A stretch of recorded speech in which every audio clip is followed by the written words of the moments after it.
I've been working like crazy over the past week. If I'm a little bit hyper in this video, it's because I'm running off of NOS and Monster. So, before I crash and become dead to the world, I thought I'd make a video. So, what kind of video should we do? I thought about this for a second, and I play a lot of video games. I play a lot of games on the computer, and I've got this dual monitor set up. What I do is usually play a game here, and I'll set up YouTube to watch a full-length concert of whatever band I want to listen to at the time. Just to play in the background while I'm playing here, overstimulate the senses. Recently I've been watching a lot of festival shows, and that got me thinking, what kind of songs are bands putting on their set list for these festival shows? I'm seeing some consistencies that bands are picking, and I wanted to run through some kind of list or compilation of things that you can add to your songs to make them great festival-ready songs. And not only that, we're gonna make one now. I got my mushroom shirt on, I'm feeling festival ready. So full disclosure, I wrote this song in February, but we're gonna make it now so I can run through this list with you. Step one, you need a great recognizable guitar riff that you can cold open with. So, lights come up, what are you gonna do to get the crowd going? You need an instantly recognizable guitar riff. I'm gonna show you the one that I came up with for this song. So for this riff, we've got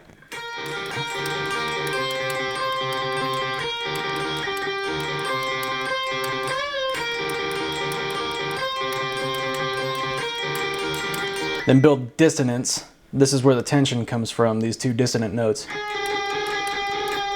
You need that good. Do you remember back in like the early 2000s we used to do those really dissonant chords with our deathcore? This is kind of a callback to that. So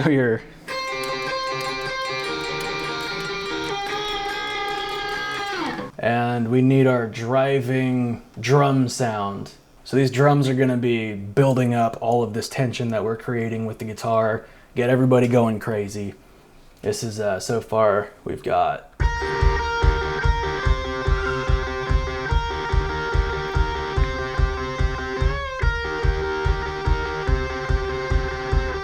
that dissonance.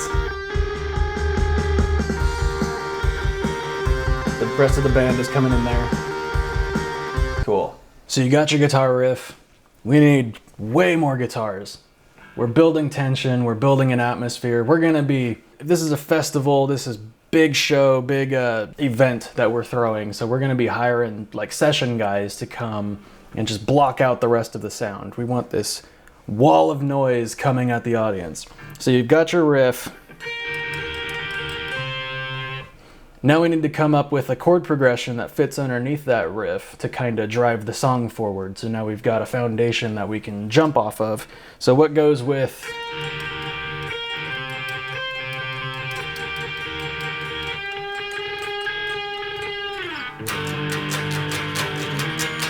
another basic punk riff.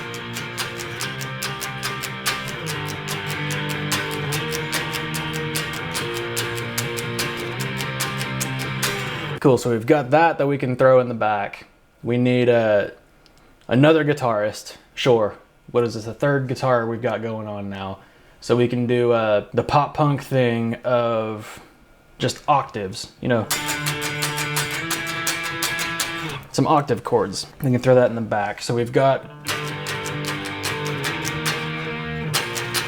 going. To build more tension, it helps to stay on a note.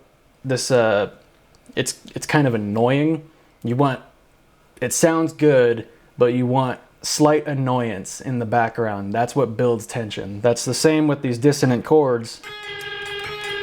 Little annoying by itself, but in the context of the song it makes sense. So we've got this chord progression going. We're gonna do some octaves of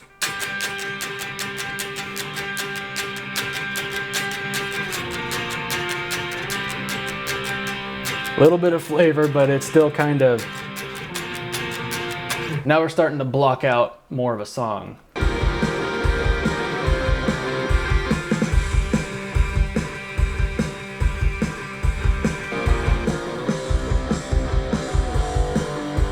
See, everything's kind of just building blocks putting this song together. So that takes care of the guitar.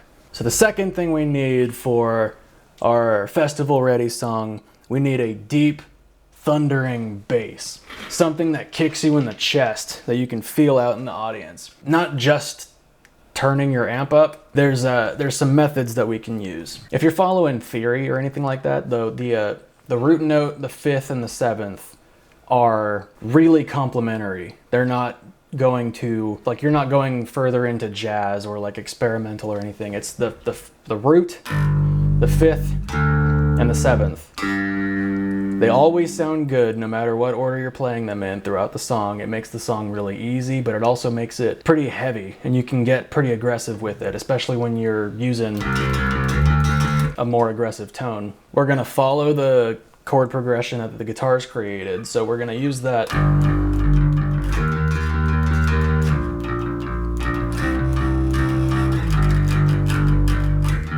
And this is gonna be for the intro. We're following the guitar verbatim for the intro. Once we start getting into the verses, so you can have that difference and that kick that comes from the bass, here, when the guitars choose to go to that C, this is a C, this is the same note as here. It's just, you know, easier to access once you're there with the guitar. So this is the C.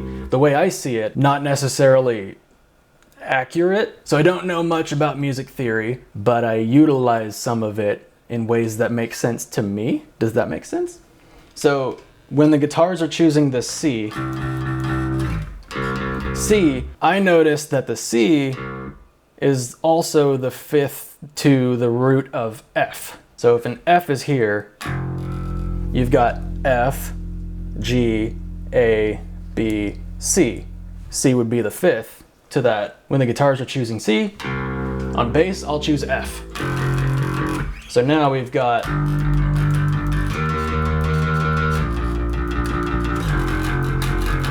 and that's going to be where that thundering bass line is coming in. This is not a theory lesson. This is my theory on the theory.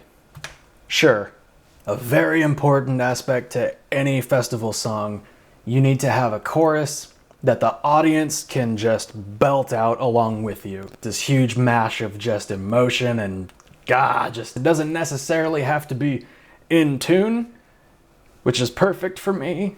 But just like Will Ferrell says, it doesn't have to mean anything, it's just provocative. And then the last bit, if your song is a little repetitive, you know, it's just the verse, chorus structure, make sure you throw a bridge in there. It kind of separates itself from the rest of the song.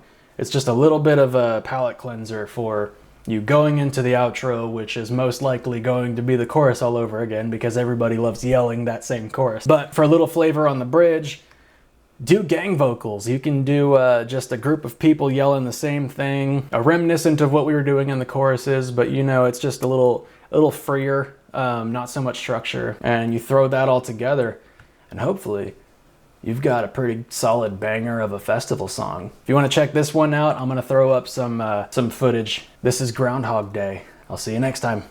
Later.